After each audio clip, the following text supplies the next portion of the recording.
হযরত মাওলানা রফিকুল ইসলাম মাদানী আমার মেয়ের জামাইয়ের ক্লাসমেট, একসাথেই পড়াশোনা করেছে। আলহামদুলিল্লাহ, তার যে ইজ্জত সম্মান আল্লাহ তাআলা দিয়েছেন, এই ইজ্জত সম্মান আল্লাহ তাআলা আল্লাহর কোরআনের কারণেই দিয়েছেন। সুবহানাল্লাহ। আল্লাহর দ্বীনের কারণে আল্লাহ তাআলা এই সম্মান দান করেছেন।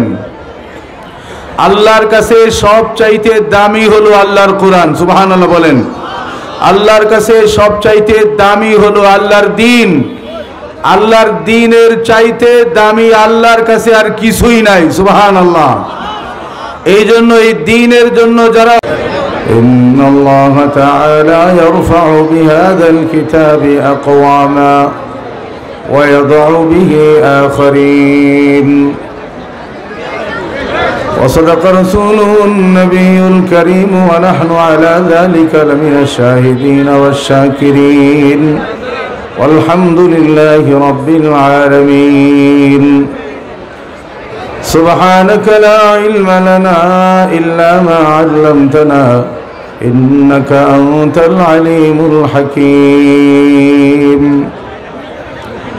মহিনন্দ বাশকরখিলা মিসবাহুল উলুম মাদ্রাসা ও হালিমা সাদিয়া রাদিয়াল্লাহু আনহা মিসবাহুল উলুম মহিলা মাদ্রাসা কর্তৃক আয়োজিত আজকে বার্ষিক ইসলামী মহাসম্মেলনের পরম শ্রদ্ধেয় সভাপতি সাহেব মুআজ্জাজ ও মুকাররম হযরত উলামায়ে কেরাম, মুরব্বিয়ানে আযম, বেরাদারানে ইসলাম, সমবেত তৌহিদি জনতা, পর্দার আড়াল থেকে আলোচনা শুনছেন মুসলমান মা ও বোনেরা, মহান আল্লাহ তাবারক ওয়া তাআলার দরবারে আমরা শুকরগুজার হচ্ছি যে আল্লাহ তাআলা আমাদেরকে আলেম উলামাদের মজলিসে সামান্য সময় অতিবাহিত করার সুযোগ দান করেছেন। এজন্য সবাই প্রাণ খুলে শুকরিয়া আদায় করে সবাই পড়ি আলহামদুলিল্লাহ। সম্মানিত উপস্থিতি, সম্মানিত হাজিরিন, আমি আপনাদের কাছে অত্যন্ত বিনয়ের সাথে বিনীতভাবে আপনাদের নিকট আবেদন করছি, সম্মানিত মেহমান সুদূর চট্টগ্রাম থেকে তিনি আমাদের নিকট এসেছেন। কিছুক্ষণের মধ্যেই তিনি আমাদের কাছে তশরিফ আনবেন, তিনি আলোচনা করবেন। আসলে আপনারা যদি একটু পরিবেশ করে দেন, উনি আসার আগ পর্যন্ত আমি সামান্য আলোচনা আলোকপাত আপনাদের সামনে করব। আমরা যদি চতুর্দিক থেকে আওয়াজটা বন্ধ করে দেই, পরিবেশটা অনেক সুন্দর হবে। আমরা সবাই নিজ দায়িত্বে আমরা আওয়াজটা বন্ধ করে দেই।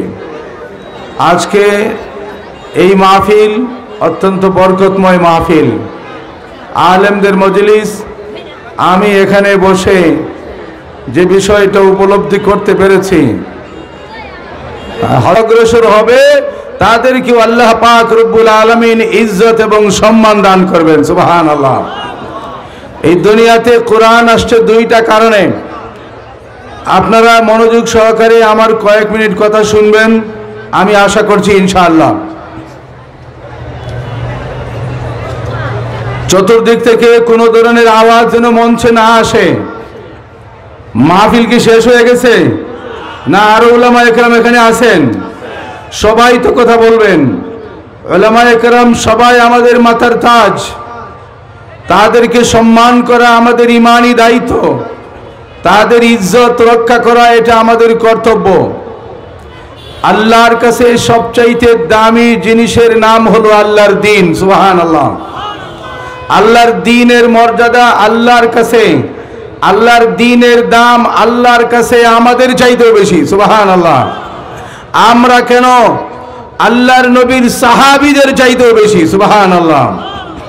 আল্লাহর নবীর সাহাবী না, আল্লাহর দ্বীনের মর্যাদা, আল্লাহর দ্বীনের মূল্য, আল্লাহর দ্বীনের দাম আশরাফুল মাখলুকাত, ইনসানের চাইতে, ইনসানের মধ্যে সবচাইতে সম্মানী আম্বিয়া আলাইহিমুস সালাতু ওয়াস সালামের চাইতেও নবিউল আম্বিয়া ইমামুল মুরসালিন মুহাম্মদ সাল্লাল্লাহু আলাইহি ওয়াসাল্লামের চাইতেও আল্লাহর কাছে আল্লাহর দ্বীনের দাম বেশি। সুবহানাল্লাহ। এই জন্যই আল্লাহর নবী মহানবী মুহাম্মদুর রাসূলুল্লাহ সাল্লাল্লাহু আলাইহি ওয়াসাল্লাম আল্লাহর দ্বীনের জন্য মাথা দিয়ে দিয়েছেন, আল্লাহর দ্বীনের জন্য দান দিয়ে দিয়েছেন, আল্লাহর দ্বীনের জন্য বাড়িঘর দিয়ে দিয়েছেন, আল্লাহর দ্বীনের জন্য নিজের সব কিছু দিয়ে দিয়েছেন। কথা বলেন ঠিক না বেঠিক? ভাইরা আমার, সংক্ষেপে আমি দুইটা কথা বলবো। এই দুনিয়াতে কোরআন আসছে দুইটা কারণে। এক নম্বর, এই কোরআন আসছে আমাদেরকে জান্নাতে নিয়ে যাওয়ার জন্য। সুবহানাল্লাহ। রফিক মাদানী সাহেব যে আয়াত তিলাওয়াত করেছিলেন, বিআন্না লাহুমুল জান্নাহ, কোরআন আসছে মানুষকে জান্নাতের পথের দিশা দেওয়ার জন্য, জান্নাতের পথ দেখানোর জন্য। জান্নাত বড় দামি জিনিস। সুবহানাল্লাহ বলেন। জান্নাত বড় দামি জিনিস, জান্নাত অনেক ভালো জিনিস, যা কোনোদিন শেষ হওয়ার মতো না। সুবহানাল্লাহ। জান্নাত কি শেষ হয়ে যাবে? না, জান্নাত চিরস্থায়ী। আমরা দুনিয়াতে আছি, আমাদের কাছে যা আছে সব শেষ হয়ে যাবে। আল্লাহ আমাদেরকে খুশি হয়ে যে জান্নাত দিবেন, ওই জান্নাতই চিরদিন থাকবে। সুবহানাল্লাহ। এই কিশোরগঞ্জের প্রখ্যাত আলেমে দ্বীন উস্তাজুল উলামা আল্লামা আজহার আলী আনোয়ার শাহ রহমতুল্লাহি আলাইহি রাহমাতান ওয়াসিআ, হুজুর এই আয়াত বেশি বেশি তিলাওয়াত করতেন। মা ইনদাকুম ইয়ানফাদ ওয়া মা ইনদাল্লাহি বাক। আল্লাহ পাক রব্বুল আলামিন বলছেন, ও দুনিয়ার মানুষেরা, তোমাদের কাছে যা আছে, তোমাদেরকে দুনিয়াতে আমি যা দিয়েছি সব শেষ হয়ে যাবে। তোমাদেরকে আমি যা দিয়েছি, আল্লাহ পাক বলছেন, সম্পদ হোক, টাকা পয়সা হোক, বাড়ি গাড়ি হোক, অথবা তোমাদের জীবনটাই হোক না কেন, ইয়ানফাদু, শেষ হয়ে যাবে। আমরা যা উপার্জন করেছি, কামাই করেছি, আমাদের জীবদ্দশায় যদি তা খরচ করে শেষ করতে না পারি, তাহলে অন্তত আমি তো একদিন শেষ হয়ে যাব, নাকি? আমিও তো একদিন শেষ হয়ে যাব। এই জন্য আল্লাহ পাক বলছেন, তোমাদের কাছে যা আছে সব শেষ হয়ে যাবে। আমি আল্লাহর কাছে তোমাদের জন্য যে পুরস্কার রেখেছি তা কোনোদিন শেষ হবে না। সুবহানাল্লাহ বলেন। এই জন্যই ভাইরা আমার, আল্লাহ পাক রব্বুল আলামিন আমাদেরকে জান্নাতের পথ দেখানোর জন্য আল্লাহর পক্ষ থেকে কোরআনে কারীম নাজিল করেছেন। নবীজি মুহাম্মদ সাল্লাল্লাহু আলাইহি সাল্লামকে আল্লাহ দুনিয়াতে পাঠাইছেন এই কোরআনে পাকের ব্যাখ্যা দেওয়ার জন্য। এই কোরআন দেখলে আমরা মনে করি কোরআন হলো জান্নাতে নেয়ার মাধ্যম, এই কোরআন হলো হেদায়েতের কিতাব। জোরে বলুন তো, মানুষ কে বানাইছেন? আর জোরে বলুন, মানুষ কে বানাইছেন? মানুষ আল্লাহ বানাইছেন। মানুষের কোন পথে, মানুষের কোন কাজের মধ্যে মানুষের কল্যাণ হবে, আল্লাহর চাইতে আরো বেশি কেউ জানেনি। জানে? আল্লাহর চাইতে বেশি কেউ জানে না। কেননা যে জিনিস যে ব্যক্তি আবিষ্কার করেন, ওই জিনিসটার পরিচয়টা কি, ওই জিনিসটা চলবে কেমনে, আবার ওই জিনিসটা বন্ধ হয়ে গেলে এই জিনিসটাকে পুনরায় চালু করা যায় কেমনে, তার পদ্ধতিটা যিনি বানাইছেন, যিনি আবিষ্কার করছেন, তিনিই বেশি জানেন। এই জন্য একটা ছোট্ট মোবাইলও যদি আপনি কিনেন, মোবাইলের বক্সের ভিতরে দেখবেন একটা বই আছে ছোট্ট। এই বইটার মধ্যে লেখা আছে এই জিনিসটা কি, জিনিসটা কেমনে চলবে, বন্ধ হয়ে গেলে আবার এটাকে পুনরায় চালু করা যায় কেমনে। আল্লাহ পাক রব্বুল আলামিন মানুষ বানাইছেন, মানুষ সৃষ্টি করেছেন। এই মানুষ কিভাবে চলবে, মানুষের পরিচয় কি, মানুষের জীবন যদি বন্ধ হয়ে যায়, ব্যাহত হয়ে যায়, আবার মানুষের জীবন সুন্দর কিভাবে হবে, তার বিস্তারিত বিবরণ আল্লাহর কালামে দিয়ে দিয়েছেন। সুবহানাল্লাহ। এক নম্বর কারণ হলো এই কোরআন মানুষকে হেদায়েতের পথ দেখাবে, জান্নাতের পথ দেখাবে। এই কোরআনকে আমরা যতদিন আঁকড়ে ধরে রাখবো ততদিন আমরা জান্নাতের পথেই থাকবো। সুবহানাল্লাহ। রাজি আছি তো ইনশাআল্লাহ? কোন পথে থাকবো? কোরআনের পথে থাকবো। 2 নম্বর কারণ, কোরআন নাজিল করেছেন, যে হাদিসটা আমি তেলাওয়াত করেছি আপনারা বহুবার শুনেছেন। এই কোরআন যারা মানে এবং পড়ে, আল্লাহ পাক রব্বুল আলামিন তাদেরকে উঁচু মর্যাদা দান করেন। সুবহানাল্লাহ।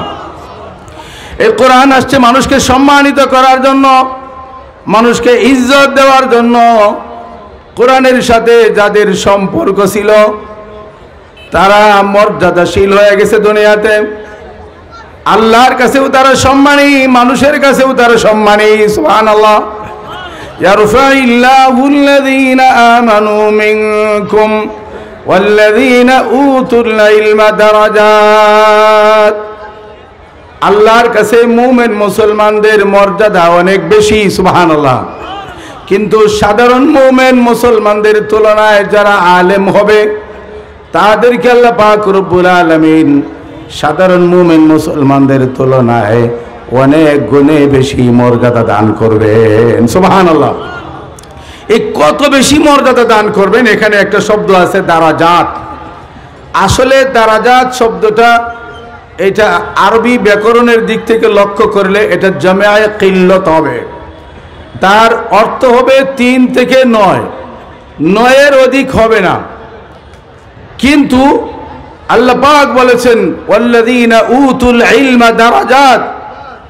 মুফাসসিরিন একরামগণ বলেছেন কোরআনে পাকে যেখানে দারাজাত শব্দটির ব্যবহার হয়েছে সেখানে ব্যাকরণিক কায়দা প্রযোজ্য হবে না। সুবহানাল্লাহ। সুবহানাল্লাহ বলেন। সাধারণ মুমিন মুসলমানের তুলনায় আলেমের মর্যাদা কম পক্ষে 500 গুণ বেশি হবে। সুবহানাল্লাহ। এই কোরআন আসছে মানুষকে ইজ্জত সম্মান দেওয়ার জন্য।